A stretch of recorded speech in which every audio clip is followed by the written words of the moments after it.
Hey Psych2Goers, welcome back to our channel. Have you ever wanted to know what someone is feeling or what they meant to say based on their clothing, expressions, or behaviors alone? Maybe you've seen too many episodes of Sherlock, and so now you're determined to become a detective yourself.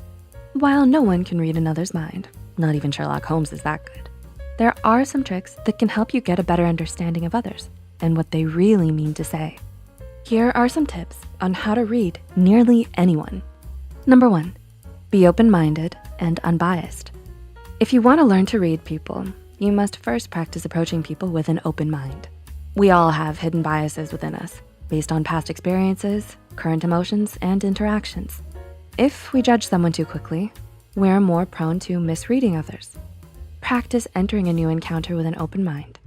According to Judith Orloff, MD in Psychology Today, you must surrender to other vital forms of information so that you can learn to read the important nonverbal intuitive cues that people give off. To do this, you must also be willing to surrender any preconceptions or emotional baggage, such as old resentments or ego clashes that stop you from seeing someone clearly. The key is to remain objective and receive information neutrally without distorting it. Number 2, enter open-minded, but be aware of your instinctive feelings. While it's best to be open-minded, it may not be a good idea to ignore our gut feelings and first impressions entirely right away. Why? Our first impressions may be more accurate than we think, according to research published in the Personality and Social Psychology Bulletin in 2009. The study had subjects view full body photos of 123 strangers. The strangers were viewed in either a controlled, neutral pose and facial expression, or the strangers naturally posed themselves in an expressive pose. When the subjects saw the photos of the strangers expressing themselves naturally, their judgments of them were correct for 9 out of 10 personality traits.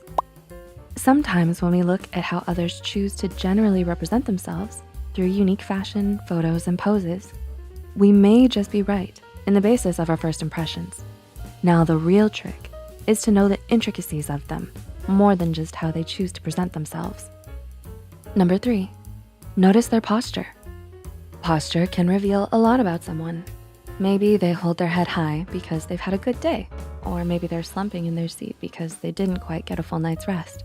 According to Judith Orloff, MD, notice if someone holds their head high in a manner of confidence, or maybe they have a strong ego and puff out their chest. Orloff also notes, walking in an indecisive manner with your head low and cowered could be a sign of low self-esteem in some cases. Posture can reveal so much about how someone is feeling for the day. So keep an eye out. If they're falling asleep in their chair during class time, you don't need to be Sherlock Holmes to guess how tired they are. Number 4, notice what they're wearing. According to personality psychologist at the University of Texas, Sam Gosling, we should notice what people choose to tell us about their appearance. Gosling calls these signs identity claims, and they can include little things like what they wear, tattoos, bumper stickers, to even our screensaver. Gosling explains that identity claims are deliberate statements that we make about our attitude, goals, values, etc. One of the things that are really important to keep in mind about identity claims is because these are deliberate, many people assume we are being manipulative with them and we're being disingenuous. But I think there's little evidence to suggest that that goes on. I think generally people really do want to be known. They'll even do that at the expense of looking good. They'd rather be seen authentically than positively if it came down to that choice. So pay attention to what people want to convey about themselves. They're likely truthful to a good degree. Number 5, pay attention to their normal behavior and personality. Each of us has our own unique mannerisms and behaviors that reflect our personality. It's important to get a baseline for how someone acts before jumping to conclusions. If you notice someone is nervously tapping their foot at your party, does that mean they have something to hide? Or do they just not like parties, or simply have a habit of tapping their foot? Once you get the baseline on their common behavior and personality, you'll have an easier time reading them when they deviate from their normal behavior. And number 6, look out for certain facial expressions. There are a few common facial expressions that can give way to what someone is really thinking or feeling. When someone's jaw is clenched and they grind their teeth, that can be a sign of tension.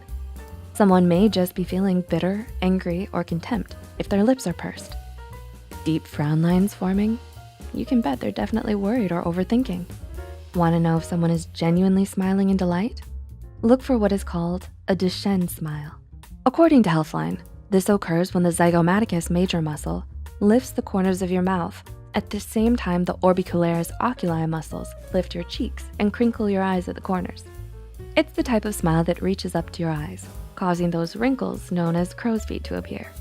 This type of smile appears when someone is genuinely happy, as opposed to a polite and kind smile, or even a forced smile. And there could even be an easier way to interpret different smiles. Cardiff University's Magdalena Reichlowska and her colleagues of researchers developed a classification of smiles and their effect on others with the help of a complex modeling program used in 2017. When you're giving positive feedback, you can often show what Reichlowska calls the reward smile.